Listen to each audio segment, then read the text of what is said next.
मेरा परमेश्वर वादा किया वो ईमानदार है, वो विश्वास योग्य है।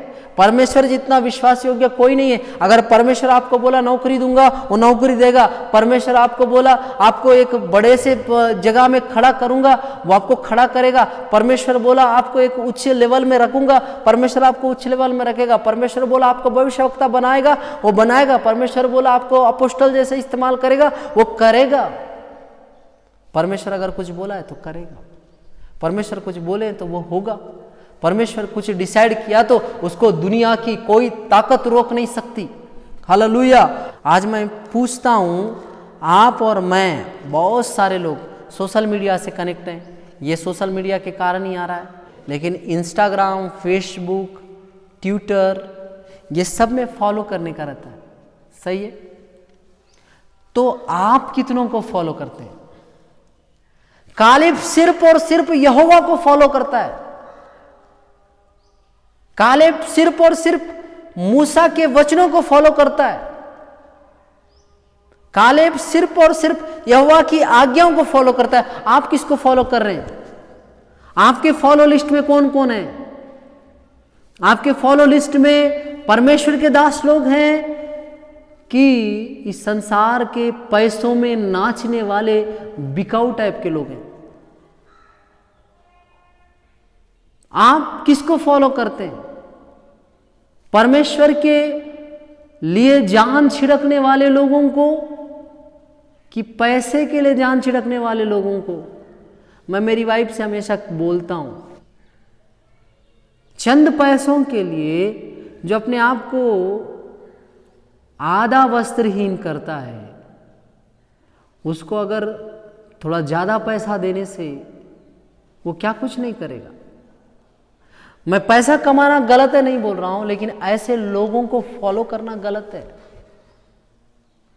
धन के पीछे भागने वाले लोग, इजरायली उन 10 लोगों को फॉलो कर रहे हैं जो गलत टीचिंग दिए। आप किन को फॉलो कर रहे हैं? ठोकराए करके अपने पास्टर को तो नहीं छोड़ रहे ना, क्योंकि वचन उन्हीं को टोकता है जो गलत होता है। अगर आपको वचन ठोक रहा है तो आप गलत हैं। आप किसको फॉलो कर रहे हैं? इजरायली उन 10 लोगों को फॉलो कर रहे हैं जो उनको ना गलत टीचिंग कर रहे हैं। आपको पता है कान की खुजली के कारण अंत के दिनों में लोग सेवकों को ढूंढेंगे। आप उनके लिस्ट में तो नहीं है ना।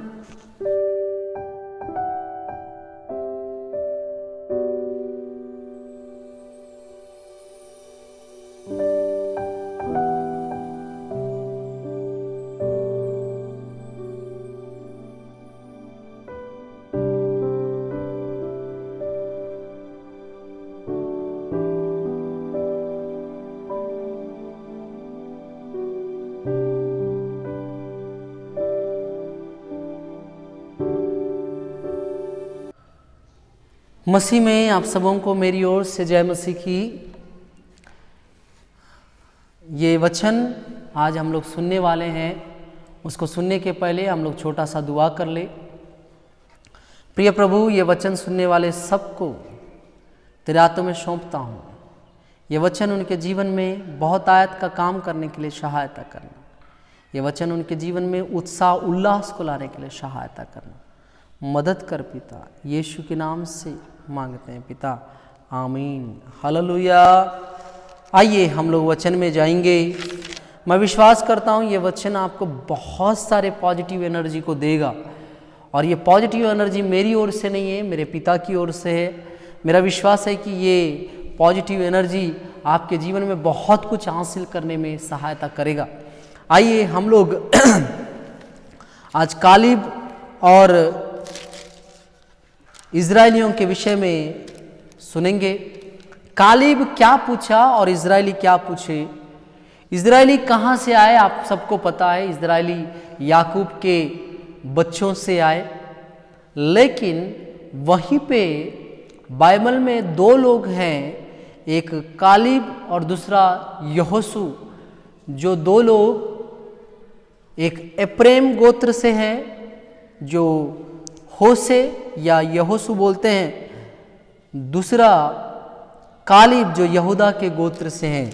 आज हम लोग कालेब और इजराइल के दुआओं के विषय में सुनेंगे। परमेश्वर कालेब और क्या बोलना चाहिए, इजरायलियों के विश्वास से उनके जीवन में जो जो काम किए उसको हम लोग थोड़ा सा डिटेल से देखने का कोशिश करेंगे। पहला वचन हम लोग पढ़ेंगे, पहला वचन गिनती की पुस्तक 13वां अध्याय उसका 32। और उन्होंने इस्राएल के सामने उस देश की जिसका वेद उन्होंने लिया था यह कहकर निंदा भी की, वहाँ जिस देश का वेद लेने को हम गए थे ऐसे हैं जो अपने निवासियों को निगल जाता है, और जितने पुरुष हमने उनमें देखे वे सब के सब बड़े डिलडौल के हैं। फिर हमने वहाँ नपीलों को अर्थात नपीली जाति वाले अनाकवंशियों को देखा, और हम अपनी दृष्टि में उनके सामने टिड्डे के समान दिखाई पड़ते थे, और ऐसा ही उनकी दृष्टि में मालूम पड़ते थे। हालेलुया। देखिए, मैं आपको कुछ चीजें बताता हूं। इजरायलियों में से 12 लोग गिनती की पुस्तक 13वां अध्याय में कानान देश का भेद लेने के लिए जाते हैं। वहां पे से आने के बाद 10 लोग इन बातों को बोल रहे हैं। 10 लोग क्या बोल रहे हैं? वो देश का निंदा करते हुए बोलते हैं जिस देश में हम लोग को परमेश्वर ले जाना चाह रहा है, पहला चीज वो देश कैसा है, अपने निवासियों को निगल जाता है। पहला, अपने निवासियों को निगल जाता है। दूसरा, वो देश कैसा है, वो देश के लोग बड़े डिलडौल, बड़े ऊंचे ऊंचे तगड़े तगड़े, 6 हाथ 1 बित्ता जितना हाइटेड लोग, अनाकवंशियों का हिस्ट्री वही है। 6 हाथ 1 बित्ता, कम से कम 3 मीटर ऊंचा। आप सोचिए 18 से 20 फीट ऊंचा कोई व्यक्ति रहेगा, उसके सामने 5 फीट 6 फीट का इंसान कितना बड़ा दिखेगा। बाइबल बताती है अनाकवंशी लोग बहुत ऊंचे ऊंचे थे, ये दैत के संतान लोग थे। जैसे आप उत्पत्ति की पुस्तक 6वां अध्याय में शायद पढ़ेंगे, मैं एक बार पढ़ता हूं। 6वां अध्याय 4 वचन। उन दिनों में पृथ्वी पर दानव बस रहते थे। उनके पश्चात जब परमेश्वर के पुत्र मनुष्य की पुत्रियों के पास गए, तब उनके द्वारा जो पुत्र उत्पन्न हुए वे सूरवीर होते थे। उस टाइम में दैत लोग थे या दानव लोग थे, उन्हीं के वंशज वाले ये अनाकवंशी लोग हैं। और क्या लिखता है और क्या बोल रहे हैं? हम उनकी दृष्टि में उनके सामने टिड्डे के समान दिखाई पड़ते थे, ऐसा ही उनकी दृष्टि में मालूम पड़ते थे। देखो, अगर ये टिड्डे समान होते तो उन लोग तभी पकड़ के नहीं खा लेते, क्योंकि इन लोग टिड्डे करके इसलिए अपने आप को छोटा करके बता रहे, क्योंकि इजरायलियों को भी टिड्डे खाने का बड़ा शौक। आप लोग अलग मत लेना, हम लोग कुछ लोग क्या है, झींगा देखे है, झींगा छोटा छोटा झींगा रहता है, उसको कुछ गांव के लोग क्या करते हैं, कच्चा झींगा खा देते हैं, छोटा छोटा वाला मुंह में डाल के। वैसे ही इजरायली लोग जो फसलों में दिखते हैं टिड्डियाँ, जैसे बाइबल में लिखा है यूहन्ना क्या बोलना चाहिए, वन मधु को खाता था, जंगल से मधु को खाता था और टिड्डियों को खाता था। ऐसी इजरायलियों का आदत था कि वो टिड्डियों को खाते थे। इसलिए उन लोग क्या बोल रहे हैं, वो देश निवासियों को निगल जाता है, उनके दृष्टि में हम लोग टिड्डे, इसका मतलब वो लोग हमको खा जाएंगे, ऐसा करके बता रहे। ऐसा जब बताने से पूरा इजरायली लोग क्या किए, 14वां अध्याय 1 वचन में, तब सारी मंडली चिल्ला उठी और रात भर वे लोग रोते ही रहे, रात भर रो रहे हैं। क्यों? क्योंकि वो लोग हमको खा जाएंगे, उनके सामने हम लोग छोटे से टिड्डियां जैसे। ऐसा करके इन लोग डर के मारे बहुत डर के चिल्ला चिल्ला के रो रहे हैं। और दूसरा, और सब इजरायली मूसा और अरुण पर बुजबुजाने लगे। सारी मंडली उनसे कहने लगी, भला होता कि हम मिस्र ही में मर जाते या इस जंगल में ही मर जाते। यहोवा हमको उस देश में ले जाकर क्यों तलवार से मरवाना चाहता है। देखो उन लोग क्या कर रहे हैं, परमेश्वर के दासों के विरुद्ध में बोल रहे हैं। परमेश्वर देने वाले क्या देश के विषय में बोल रहे हैं और नेगेटिव बोल रहे हैं। परमेश्वर उनसे वादा किया था, उनके पुरखाओं से वादा किया था। परमेश्वर अपने वादे पे कायम है। लेकिन इन लोग क्या कर रहे हैं, 10 लोगों का बात सुन के, उस देश का बुराई को सुन के इन लोगों रो के, आप पढ़ेंगे तो पता चलेगा, उन लोग वापस लौटने के लिए लोगों को ढूंढ रहे हैं। तीसरा वचन, हमारी स्त्रियां और बच्चों को लूट में चले जाएंगे, क्या हमारे लिए अच्छा नहीं कि हम मिस्र देश को लौट जाएं। मिस्र को लौटने का बात कर रहे हैं, जहां से परमेश्वर इनको छुड़ा के लेके आया। कितना नेगेटिव हो गए। आज मैं आपसे वही बात बोलना चाहता हूं, अगर आपको परमेश्वर कुछ भविष्यवक्ताओं द्वारा बात किया है, परमेश्वर आपको उत्तम जगह खड़ा करने का वादा किया है, वादा किया वाला परमेश्वर ईमानदार है। आपको पता है, जब इजरायलियों से वादा किया गया था, वो तो अब्राहम से वादा किया, याकूब से वादा किया, इसहाक से वादा किया था। अब्राहम, इसहाक, याकूब से वादा किया था। अगर अब्राहम से इसराइलियों तक गिना जाए तो कम से कम 700 साल, इसहाक से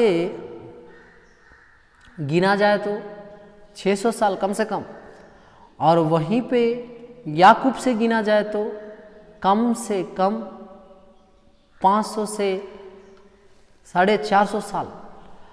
और इजरायलियों से जब परमेश्वर मूसा से बात किया, तब से गिना जाए तो 40 साल। परमेश्वर अपने वादे पे अटल है, लेकिन इजरायली अटल नहीं है। वो 10 दिन का सुन के जो परमेश्वर करूंगा बोला, उसके अगेंस्ट में बात कर रहे हैं। उन लोग मौत को मांग रहे हैं। और आपको पता होगा, परमेश्वर मांगने से देने वाला है। परमेश्वर मांगने से देने वाला है। आपको बड़े हिम्मत से बताना चाहता हूं, इन लोग किसको मांगे, जंगल में मर जाने सच्चा रहता करके। आप 14वां अध्याय गिनती 14 का आप 28 पढ़ो। इसलिए उसने कहा कि यहोवा की यह वाणी है कि मेरे जीवन की शपथ, जो बातें तुमने मेरे सुनते कही है, निस्संदेह मैं उसी के अनुसार तुम्हारे साथ व्यवहार करूंगा। उन लोग परमेश्वर के सन्निधि में, उसकी उपस्थिति में क्या बोल रहे हैं, हम लोग मर जाने से अच्छा रहता, हम लोग मिस्र ही में मर जाने से अच्छा रहता, हम लोग इस जंगल में मर जाने से अच्छा रहता। इसलिए परमेश्वर उन बातों को सुन रहा है। आप बोलने वाला हर चीज को परमेश्वर सुनेगा। आप 10 दिन का सुन के नेगेटिव मत होना। आपको अगर परमेश्वर कुछ वादा किया है, परमेश्वर आपको ऊंचा उठाने का वादा किया, परमेश्वर आपको अच्छा घर देने का वादा किया, परमेश्वर आपको अच्छा सेवा देने का वादा किया, परमेश्वर आपको ऊंचे पे खड़ा करने का वादा किया है, वो करेगा। हो सकता है आप इजरायलियों को नहीं जानते होंगे, मूसा को नहीं जानते होंगे। ये वीडियो देखने वाले आप मेरे को जानते हैं कि नहीं, मैं नहीं जानता, लेकिन आप मेरे को देखिएगा। मेरे से भी 2017 जब मैं 17 साल का था, 2012, 11, 13 में कुछ भविष्यवक्ताओं के द्वारा ये भविष्यवाणी हुई थी कि परमेश्वर मुझे देश विदेश में इस्तेमाल करेगा। ये मेरी योग्यता नहीं, मैं अनपढ़ गंवार इंसान, मेरा पढ़ाई वैसे भी परमेश्वर के सामने मूर्खता है। मैं कितना भी पढ़ लूँ, मैं एक मूर्ख इंसान, फिर भी परमेश्वर मुझको खड़ा करके, उसका दया है, मुझको खड़ा किया करके, मुझ करके बोल रहा हूँ करके आप गलत ना ले, ऐसा एक बेवकूफ़ को खड़ा करके उसका वचन बतवा रहा है। वो खुद मेरे अंदर से होके बोल रहे हैं, और जब वो बोल रहे हैं, ये वचन हो सकता है मेरे मुंह से निकल रहे होंगे, लेकिन ये प्रभु का वचन है। इसलिए इस वचन को भारत में सिर्फ 80% लोग देख रहे हैं, 20% विदेश में देख रहे हैं, कारण क्या है? 2012, 13, 14 में परमेश्वर ने कहा था मैं तुझे देश विदेश में इस्तेमाल करूंगा। हो सकता है मैं नहीं जा रहा हूं, लेकिन परमेश्वर उन वचनों को ले जा रहा है। 20% विदेशों में वचन को देखा जा रहा है। क्या परमेश्वर जो ये वादा किया है वो छोटा है? नहीं है। वो इंसान है? नहीं है।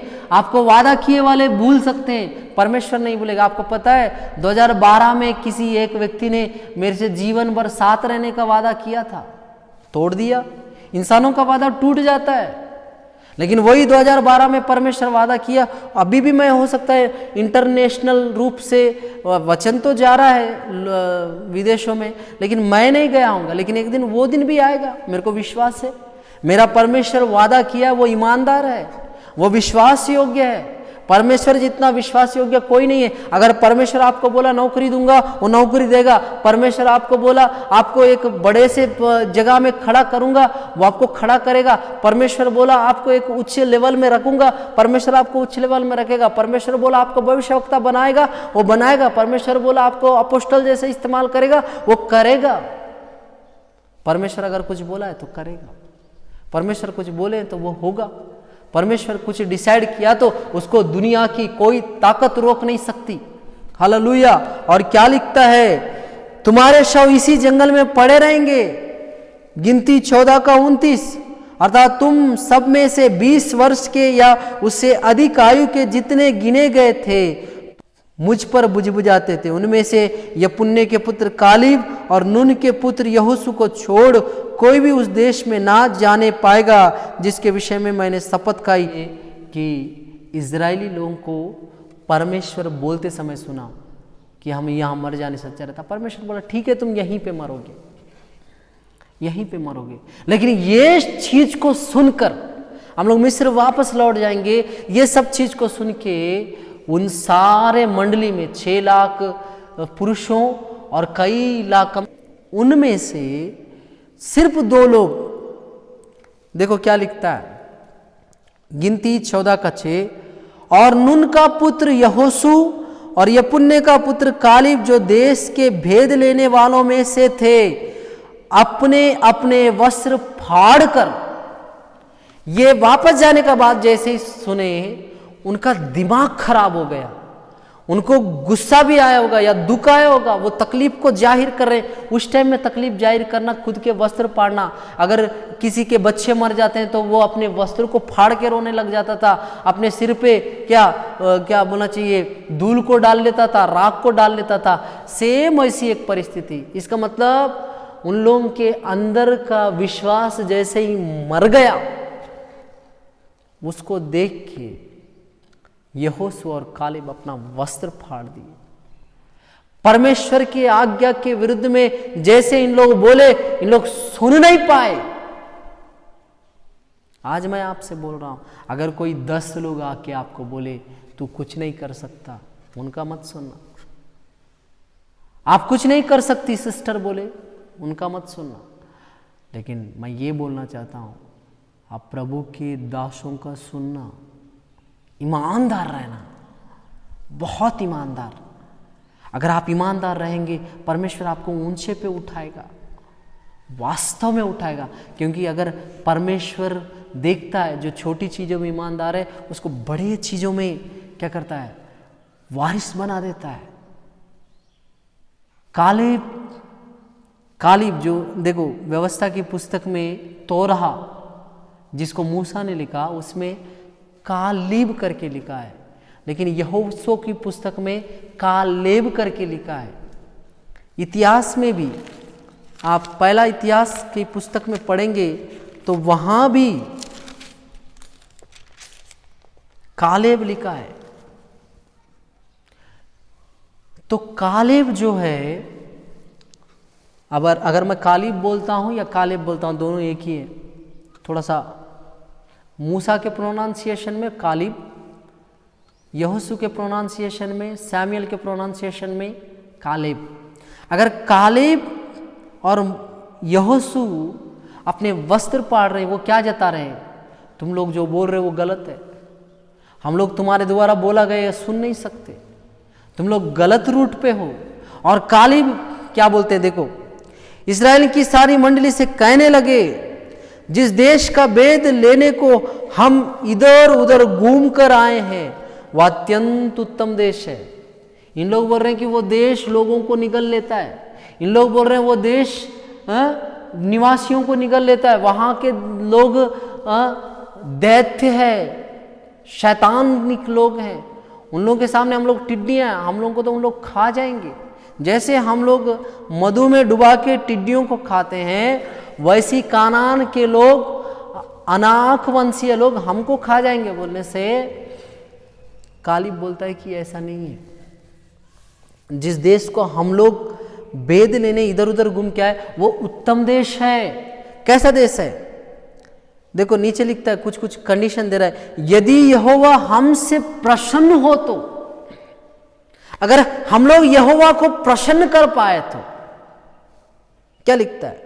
तो हमको उस देश में उसका विशेषता क्या है? दूध और मधु की नदियां बहते हैं, पहुंचाकर हमें देगा, हमें उस देश को देगा। 3 चीजें कालिब बोलते हैं, कालिब और यहोशू। पहला चीज, अगर हम लोग यहोवा को प्रसन्न कर पाते हैं तो की स्थिति में, जिस देश में दूध और मधु की नदियां बहते हैं, पहला चीज वो उत्तम देश तो है। कारण क्या? उसमें दूध और मधु की नदियां बहते हैं। और दूसरा चीज पहुंचाकर उस देश को हमें देगा। 3 चीजें, दूध और मधु की नदियां बहने वाला देश, वहां हमको ले जाकर उसको हमें देगा। हो सकता है आज आपका लक्ष्य बहुत दूर है, आपको दिख रहा नहीं होगा। एक धुंधलेपन में आप लोग जी रहे होंगे, एक अंधकार में आप लोग जी रहे होंगे, एक बहुत निराशा में, अशांति में आप जी रहे होंगे। मैं प्रभु की ओर से बोलना चाहता हूं, परमेश्वर आज आपको जैसे कालिब को विश्वास है वो देश को देगा।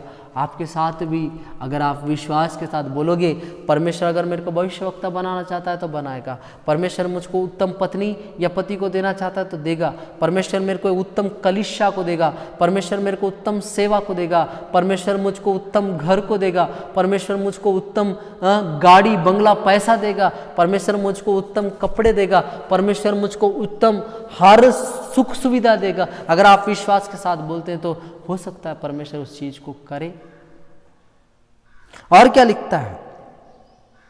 केवल इतना ही करो कि तुम यहोवा के विरुद्ध बलवा ना करो। ये नेक्स्ट वचन है, ये 3 चीजों को देखेंगे। ये 3 चीज, पहला चीज दूध और मधु की नदियां बहने वाला उत्तम देश, दूसरा वहां पहुंचाकर, तीसरा उस देश को हमें देगा। कालिब और यहोशू बोले, क्या वास्तव में परमेश्वर को इन लोग प्रसन्न कर पाए?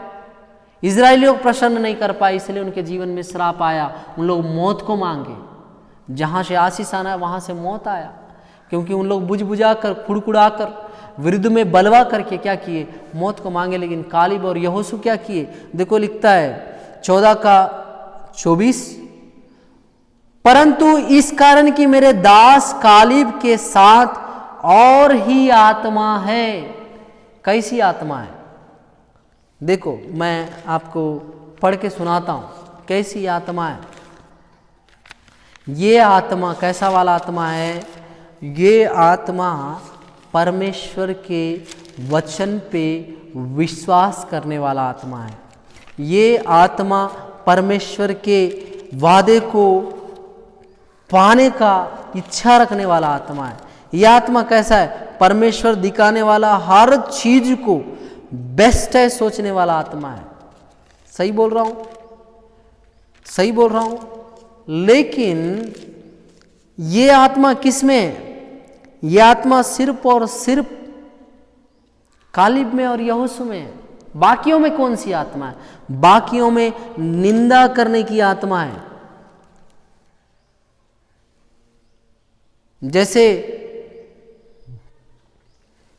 प्रकाशित वाक्य 13वां अध्याय उसका 5 में लिखा है, बड़े बोल बोलने और निंदा करने के लिए उसे एक मुंह दिया गया, उसे 42 महीने तक काम करने का अधिकार दिया गया। उसने परमेश्वर की निंदा करने के लिए मुंह खोला कि उसके नाम और उसके तंबू अर्थात उसके स्वर्ग में रहने वालों की निंदा करे। उसे यह भी अधिकार दिया गया कि पवित्र लोगों से लड़े और उन पर जय पाए। देखो, ये अधिकार एक पशु को मिला प्रकाशित वाक्य में। आज इजरायलियों को कैसा मुंह मिला है? निंदा करने का मुंह मिला है। प्रकाशित वाक्य में जो पशु दिख रहा है उसमें दुष्टात्मा काम कर रहा है,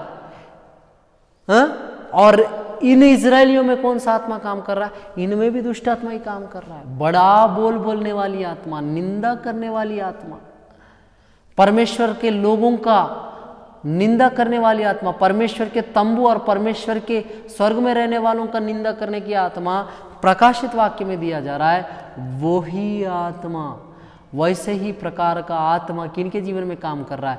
इजरायलियों के जीवन में काम कर रहा है। वो बोलते हैं वो देश अच्छा नहीं है, वो अपने निवासियों को निगल जाता है। वो क्या करते हैं? वहां के लोग दैत्य हैं, दानव लोग हैं, वो हम लोग को खा जाएंगे। नेगेटिव बोलने की आत्मा, ये शैतानी का आत्मा है। लेकिन ये कालेब में कौन सा आत्मा है?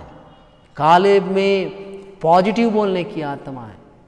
कालेब में परमेश्वर के वचन को विश्वास करने की आत्मा। इसका मतलब पवित्र आत्मा काम कर रहा है कालेब में। आप में कौन सा आत्मा काम कर रहा है? आप बार बार नेगेटिव बोलते हैं, आप बार बार परमेश्वर के अगेंस्ट में खड़े हो जाते हैं, आप बार बार परमेश्वर के लोगों के अगेंस्ट में काम करते हैं, आप बार बार परमेश्वर के स्वर्ग और स्वर्ग के लोगों के अगेंस्ट में बात करते हैं। इसका मतलब क्या है? आपके अंदर दुष्ट आत्मा काम कर रहा है, जैसे इजरायलियों के जीवन में काम किया।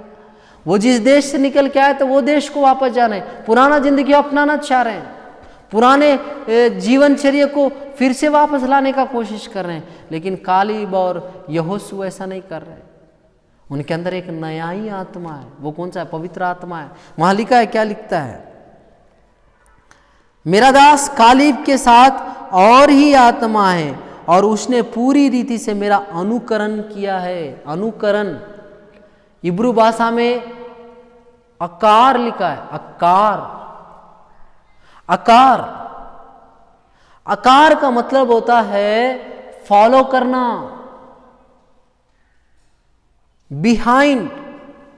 और आपको बता दूं, ये फॉलो वाला वर्ड है या बिहाइंड है, आफ्टरवर्ड, ये शब्द, ये तीन शब्द हैं। ये तीन शब्द बाइबल में 709 बार यूज हुआ।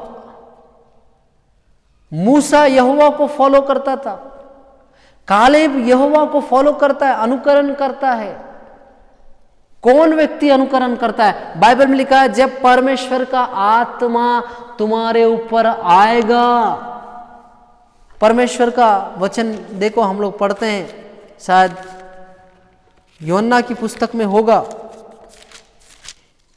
यूहन्ना 14 में लिखा है 26, परंतु सहायक अर्थात पवित्र आत्मा जिसे पिता ने मेरे नाम से भेजेगा, वह तुम्हें सब बातें सिखाएगा और जो कुछ मैंने तुमसे कहा है वह सब तुम्हें स्मरण कराएगा। परमेश्वर ने कहा मेरे पीछे हो लो। ये चीज कौन सिखाएगा? पवित्र आत्मा सिखाएगा। और यही आत्मा किनके जीवन में काम कर रहा है? यही आत्मा गिनती के पुस्तक में 14 अध्याय का 24वां वचन में कालेब के जीवन में काम कर रहा है। गिनती 14 अध्याय का 24, गिनती 14, यूहन्ना 14 का 26 में लिखा है पवित्र आत्मा को देगा। और गिनती 14 का 24 में लिखा है इनके अंदर एक विशेष प्रकार का आत्मा है। वो कैसा आत्मा है? फॉलो करने वाला। आज मैं पूछता हूं, आप और मैं, बहुत सारे लोग सोशल मीडिया से कनेक्ट हैं। ये सोशल मीडिया के कारण ही आ रहा है ना। सब्सक्राइब करना अलग विषय है, लेकिन इंस्टाग्राम, फेसबुक, ट्विटर, ये सब में फॉलो करने का रहता है। सही है? तो आप कितनों को फॉलो करते हैं?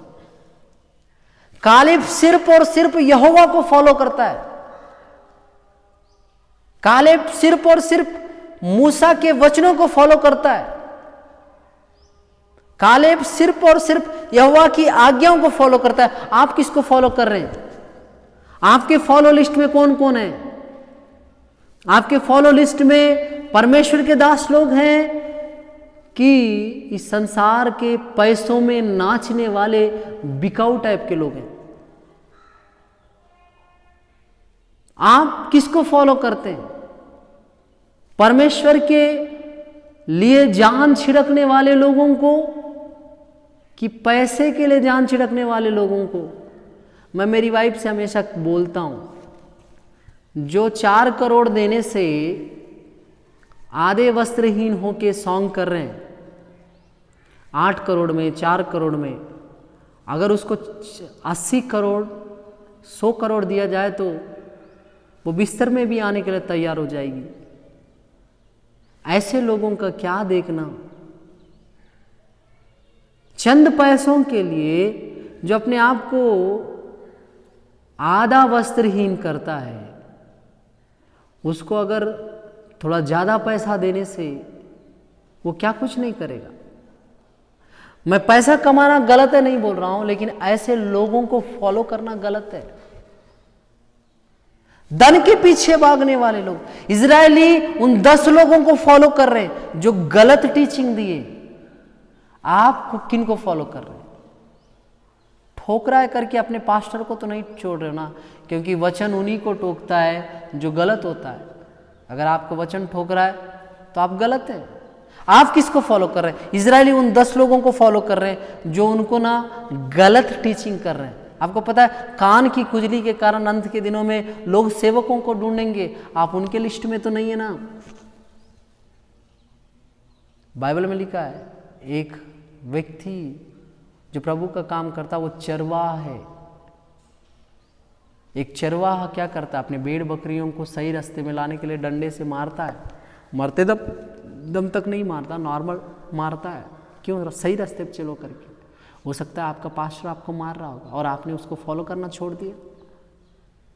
फेसबुक इंस्टाग्राम में की बात नहीं कर रहा हूं, उनके चर्च आने जाने की बात कर रहा हूं, उनके साथ रहने की बात कर रहा हूं। आज कितने लोग हैं यीशु मसीह को फॉलो कर रहे हैं?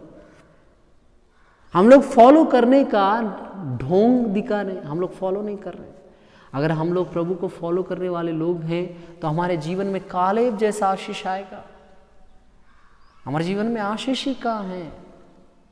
इसलिए मैं पूछता हूं आज अभी इसी वक्त आप किसको फॉलो करने वाले लोग हैं? आप किसका अनुसरण करने वाले लोग हैं? अनुकरण करने वाले लोग हैं? अनुगामी लोग हैं? क्योंकि यहोवा खुद गवाही दे रहा है, यहोशू मेरा पूरी रीति से अनुकरण करता है।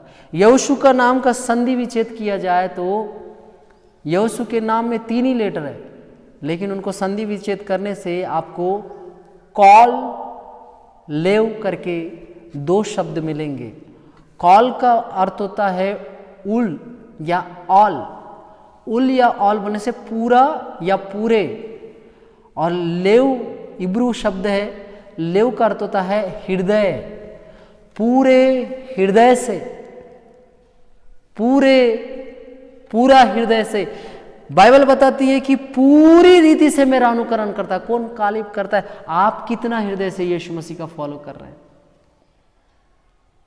आप इंस्टाग्राम, फेसबुक, ट्विटर में अपने चाहने वालों को छोड़ के किसी और को फॉलो करते हैं कि नहीं? कुछ लोगों को पूरा जिंदगी, पूरा ये संसार का मोहब्बत में उनका जिंदगी कट जाता है। उन्हीं को फॉलो करते जीना है। ये गई तो वो गया तो वो, ऐसा करते हैं। मैं आज पूछ रहा हूं आप किन किन को फॉलो कर रहे हैं? अगर फॉलो करना ही है तो मेरे यीशु को करो जो आपका जीवन संवार सकता है। बाइबल में लिखा है पहले तू मेरे धर्म और राज्य की खोज करना। धर्म और राज्य कहाँ मिलेगा? यीशु मसीह के पीछे चलने से।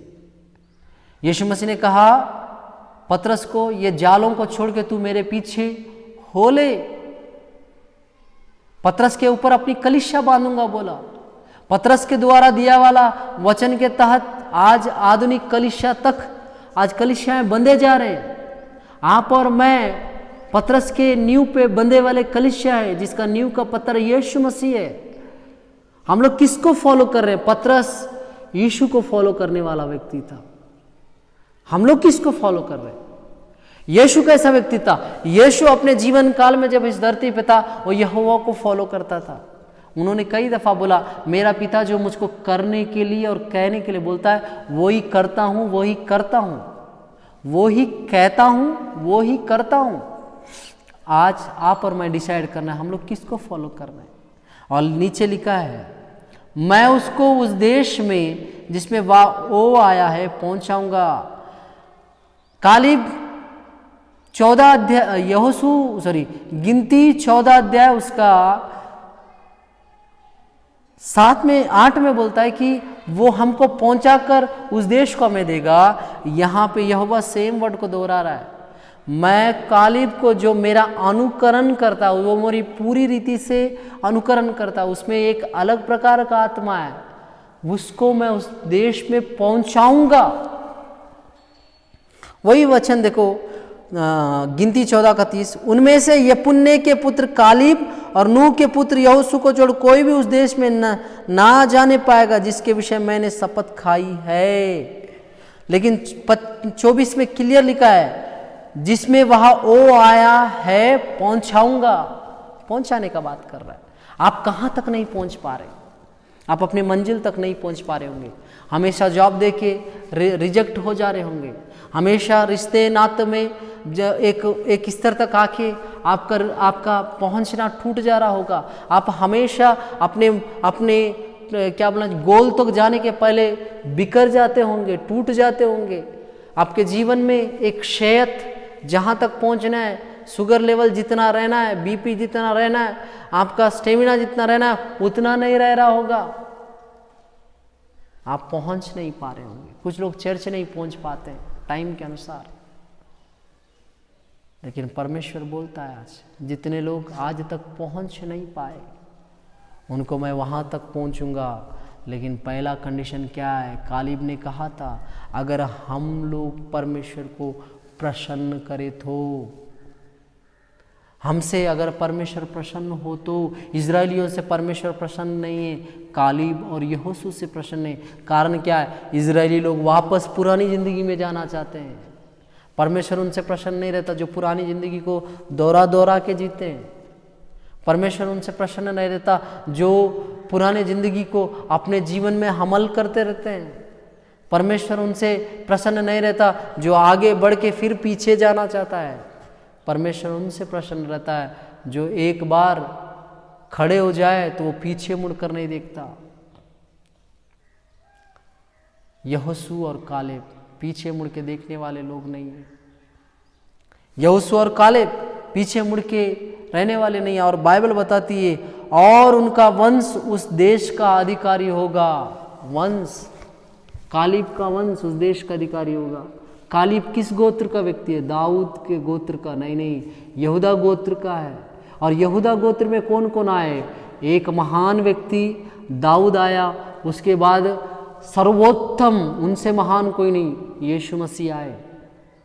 स्त्रियों में मरियम आई जो कुंवारी रह के भी परमेश्वर के लिए अपने आप को एक योग्य बलिदान कर पाई, अपना वर्जिनिटी को परमेश्वर के लिए दे दी। एक माँ, एक बहन को पूछो उनका वर्जिनिटी क्या होता है, वो कुंवारी थी। अपना इज्जत को, आपको पता है लोग उसको बिना पति का प्रेग्नेंट हुए करके ताने भी मारे होंगे। इसका मतलब क्या है? लोगों के सामने बच्चलन या गिरी हुई स्त्री कहलाने के लिए भी पीछे नहीं हटी, लेकिन परमेश्वर के लिए खड़े रही। ये सब लोग कहां से आए? यहूदा गोत्र से। आपको बता दूं, इज़राइल पे सबसे अच्छा राज किया वाला राजा कौन था? दाऊद था। वो कौन है? कालेब का गोत्र का व्यक्ति। यहूदा गोत्र से कालेब आया, वही गोत्र से दाऊद आया। और लास्ट में लिखा है कि उसी गोत्र से यीशु मसीह आया, जो अनंत काल का महायाजक है, जो इस संसार के लिए क्या है? राजकुमार है, दुल्हा है, जो नए यरूशलेम पर राज करेगा। आज वो हम पे राज कर रहे हैं, अधिकारी हो जाएंगे करके बता रहा है परमेश्वर। और लिखा है 9वां वचन 14 का 9वां, केवल इतना करो कि तुम यहोवा के विरुद्ध बलवा ना करो, ना उस देश के लोगों से डरो, क्योंकि वे हमारी रोटी ठहरेंगे। छाया उनके ऊपर से हट गई है और यहोवा हमारे संग है, उनसे ना डरो। देखो इजरायली लोग क्या बता रहे हैं, 10 लोग, उनसे डरो। उन लोग बड़े डील डॉल वाले व्यक्ति लोग हैं। उन लोगों से डरने का कारण क्या है? उन लोग बहुत ऊंचे लोग हैं, उनके सामने हम लोग टिड्डियां जैसे हैं। लेकिन कालेब बोलता है ऐसा नहीं है, उनसे डरने का जरूरत नहीं है। उनके ऊपर से छाया उठा लिया गया। छाया क्या है? परमेश्वर उनको संभाल के रखता था अब तक। अब उनके ऊपर वो संभालने वाला परमेश्वर नहीं है। वो किन के ऊपर है? हमारे ऊपर है। उनका छाया किन के ऊपर है? हमारे ऊपर है। एक आत्मिक व्यक्ति आत्मिक बातें ही करता है, एक पॉजिटिव बातें ही करता है। बाइबल बताती है, यहोशू की पुस्तक उसका 14वां अध्याय में लिखा है कि परमेश्वर का दास से यहोशू जो इजरायलियों को उस देश को बांट के दे रहा था, कालेब बोलता है, इसलिए अब वह पहाड़ी देश मुझे, जिसकी चर्चा यहोवा ने उस दिन की थी, तूने तो उस दिन सुना होगा कि उसमें अनाक वंशी रहते हैं और बड़े बड़े गढ़ वाले नगर भी है, परंतु क्या जाने संभव है कि यहोवा मेरे संग रहे और मैं उनके कहने के अनुसार मैं उन्हें उनके देश से निकाल दूं। तब यहोशू ने उसको आशीर्वाद दिया और एब्रोन को यपुन्ने के पुत्र कालेब का भाग कर दिया। इस कारण हेब्रोन कनजी यपुन्ने के पुत्र कालेब का भाग आज तक बना है, क्योंकि वह इज़राइल के परमेश्वर यहोवा की पूरी रीति से अनुगामी था। देखो एक सिंपल सा बात बता रहा हूँ, परमेश्वर इनको श्राप देने के पहले कालेब को बोला था वो देश को मैं तुझे दूंगा। 40 साल कालेब वेट किया। फिर एक बार यहोशू की पुस्तक में कालेब के बारे में लिखा है कि वो अनुगामी बना, फॉलो कर रहा है किनको? पूरी रीति से यहोवा को फॉलो कर रहा है। आज मैं आपसे वही बोलता हूं, आप क्या यहोवा को फॉलो करते हैं? सबसे पहला क्वेश्चन, क्या आप यहोवा को फॉलो करते हैं? आप यहोवा का अनुकरण करते हैं? अनुसरण यहोवा के वचन के अनुसार रहते हैं? अनुगामी है? नहीं है तो आपके जीवन में आशीष नहीं है। अगर आप यहोवा के लिए अपने जीवन को अर्पण किए हैं तो हमेशा याद रखना, गिनती की पुस्तक 14, यहोशू की पुस्तक 14 और यूहन्ना की पुस्तक 14, इन तीनों 14 में एक चीज़ है। क्या है?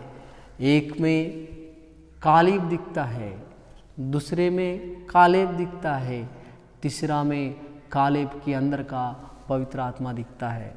पहला गिनती की पुस्तक 14 में कालेब जब दिखता है, वो परमेश्वर के लिए खड़ा वाला व्यक्ति है, परमेश्वर के वादे को अपना सीने से लगाया वाला व्यक्ति है, परमेश्वर के वादे को अपने जीवन में उतारा वाला व्यक्ति है। 40 साल बाद यहोशू की पुस्तक में भी बाइबल बताती है, उस 40 साल के बाद भी उस वादे को जब पकड़ के नहीं छोड़ा, परमेश्वर अनाक वंशियों से, जिनसे पूरी दुनिया डर रही थी, जिनसे 20 लाख लोग डर रहे थे, कालेब के हाथ में कर दिया और कालेब उनके ऊपर जय लेके उस देश को अपने अधिकार में कर लिया। आज आप बहुत सारे चीज़ों को अपने अधिकार में नहीं कर पा रहे हैं। आज मैं बड़े विश्वास से बोलता हूँ, अगर आप परमेश्वर के लिए खड़े रहेंगे, आप परमेश्वर के वादों के लिए खड़े रहेंगे, आपके लिए जो चाहिए वो आपके अधिकार में कर दिया जाएगा। लेकिन कंडीशन नंबर 1, वो वचन के तहत हो। मैं ये वचन बताया कि आपको परमेश्वर हर चीज़ के ऊपर अधिकारी बना देगा करके आप दूसरे का घर का, दूसरे का गाड़ी का, दूसरे की बीवी का, दूसरे का धन का अधिकारी होने के लिए दुआ मत करना। अगर विश्वास करना है तो ये दुआ करना कि परमेश्वर आपके लिए कुछ भी कर सकता है। परमेश्वर आपके लिए जो बाइबल के वचन के तहत सही है वो ज़रूर आपके लिए करेगा।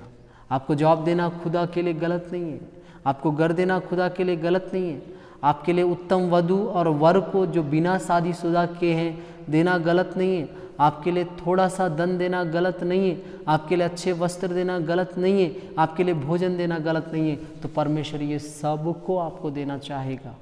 कारण क्या है? परमेश्वर वादा किया है कि वो आपके लिए हर चीज़ कर देगा।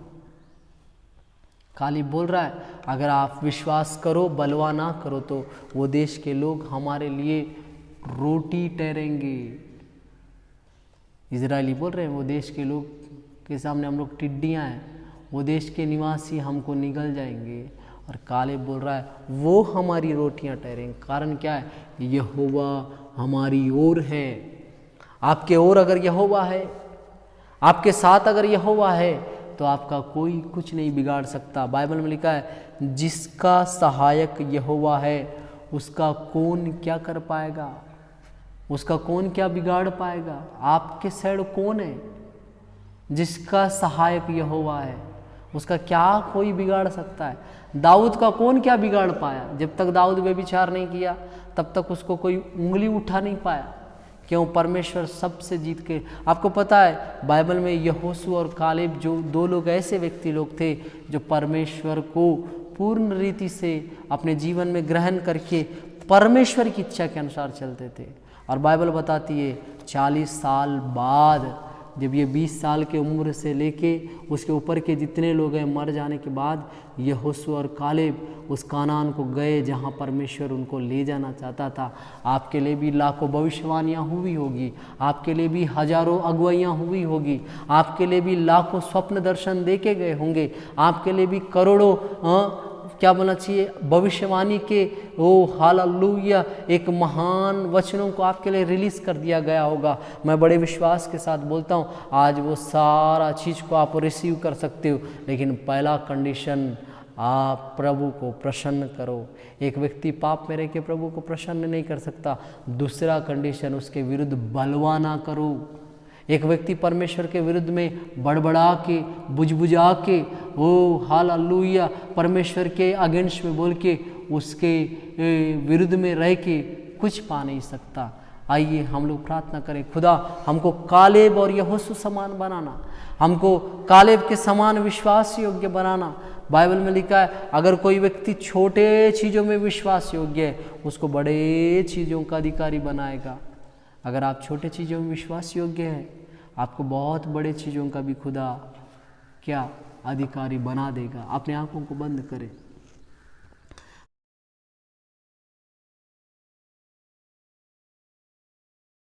प्रिय प्रभु फिर से एक बार दुआ करता हूँ ये वचन कालेब और ये इजरायलियों का, ये इजरायली लोग मौत को मांगे, कालेब उस कानान देश को जो तू देना चाहता है मांगा और उसने अपने जीवन में उस देश को पाया। खुदावंत देश में यहाँ बैठे वाले लोगों को भी बहुत सारा नौकरियाँ, बहुत सारा पिता परमेश्वर विवाह के मार्ग और बहुत सारे घर, बहुत सारे चर्च, बहुत सारे विश्वासियाँ, बहुत सारा गाड़ी बंगला पैसा का ज़रूरत हो सकता है पिता। जिनको जो जो चीज़ों की ज़रूरत है वो तुझको प्रसन्न करके तेरे विरुद्ध बलवा ना करके उन सबको पाने के लिए सहायता करना। ये वचन सुनने वाले सबको तू आशीष देना। यीशु के नाम से मांगता हूँ पिता, आमीन आमीन आमीन। आप सबों को जय मसीह की। आप मेरे YouTube चैनल को सब्सक्राइब करें, बेल आइकन दबाएं, इंस्टाग्राम और फेसबुक में मुझे फॉलो करें। जय मसीह की।